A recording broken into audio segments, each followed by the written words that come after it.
2,601 pieces, $270. 10 beautiful cars, 329 stickers, hours of building bliss, 0 accurate minifigures. This is the 2025 LEGO Speed Champions Formula 1 collection. Hi, I'm Positive Josh. Hi, I'm Negative Josh. And I'm Neutral Editor Josh. I have a lot of great things to say about these cars. I have some not so great things to say about these sets, like their sleek designs, their great new build techniques, and their excessive sticker usage, their ridiculous per car price, and incredibly repetitive builds, and many improvements over previous Formula 1 Speed Champions sets. And I have to try to edit all this together in a way that makes sense. Let's get started. First question, should you buy all 10 of these cars? No, absolutely not. Yes, these cars are from 2024, even though they released in 2025. Buy your favorite team or two and call it a day. Do you really need a complete collection? Yes, especially if you use my affiliate link below.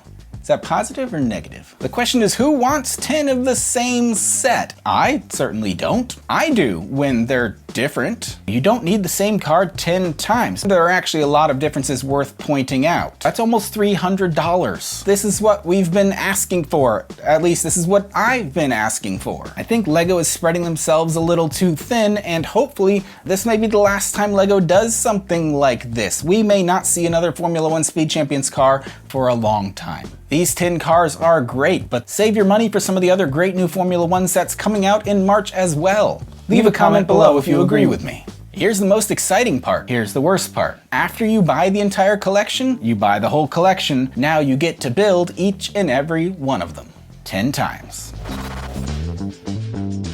Strap in, grab a blanket, grab some Red Bulls, and cozy on up with your favorite podcast or Netflix show and prepare for the monotony that is some building bliss. 10 times back to back to back to back to back to back to back to back to back to back. If you're just taking a quick look, these may look like the same car. That's because they are. I'll never be able to convince you otherwise until you buy a couple and build them for yourself. Each of these builds are rewarding in their own right. Front wings and rear wings, all the same. Red Bulls and RBs included. But the main foundation of each of these builds, the bodies of each of these builds, are entirely unique. Plus, stickers are going to interrupt any building flow you can hope to get into, especially the Alpine, the Mercedes, and the Red Bull, the RB, the McLaren, the Ferrari. They felt like they were falling apart as I was assembling them. Just look at their side pods, look at their engine compartments, look at their cockpits. They're all built entirely different. With more detail comes more fragility in my experience. And they're still Speed Champions cars, and so the build techniques are really innovative. On average, you'll apply a sticker every 10 pieces. Everything's built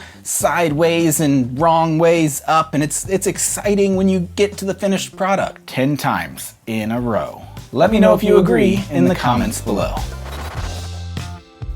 As we've said, LEGO has made huge improvements over these cars compared to previous Formula 1 releases. Not everything about these new cars is in improvements, like these cool winglets over the front wheels. Those are entirely new pieces. New slick tires, new tire widths, larger in the rear than they are in the front. We got soft tires, medium tires, hard tires. There are no wet and intermediate tires, but no one wants those anyway. There's no 1 to 3 degree camber on those tires. Look at the details in the side pods. Look at those front fences, apparent on every car now. They're so fragile they fall apart the second you look at them. Each car has an incredibly low ride height, so you can't take them off-roading. I bet Negative Josh is just nitpicking at this point. That halo obstructs the driver view completely, but that's just how it is in the real car too. That's a point for accuracy. All right, I'm nitpicking a little. Honestly, I think this is peak Formula 1 Speed Champions, at least at this scale. These cars are far from perfection. I don't think we'll see better representations of this type of car for the next decade to come. And I bet we see improved designs of each of these cars from some very talented mock builders in the coming weeks. Let me know why you think I'm right. You can't have a great car without a great driver, and I almost wish we got no drivers instead of these. We've got great looking new Formula One race suits for each team, more like minimum Verstappen. Cool new F1 molded helmets, land don't, no risks, with an integrated visor piece, often tinted. Alonso, not Fernando. So dark that you can't even see what minifigure head is behind there. Positive Josh couldn't match these figures to their hair pieces if he had to. Honestly, you don't even need these hair pieces. These new helmets look good enough on their own. I understand licensing contracts are incredibly complex, but let's give LEGO the benefit of the doubt. Both LEGO and Formula One are billion-dollar corporations. Getting the licenses to use the likenesses of every single Formula One driver would have been a nightmare and a headache for all involved. If they want us to treat them as premium products, they've got to put in the work. Overall, we've got 10 fantastic figs to accompany 10 fantastic cars. Comment below if you agree.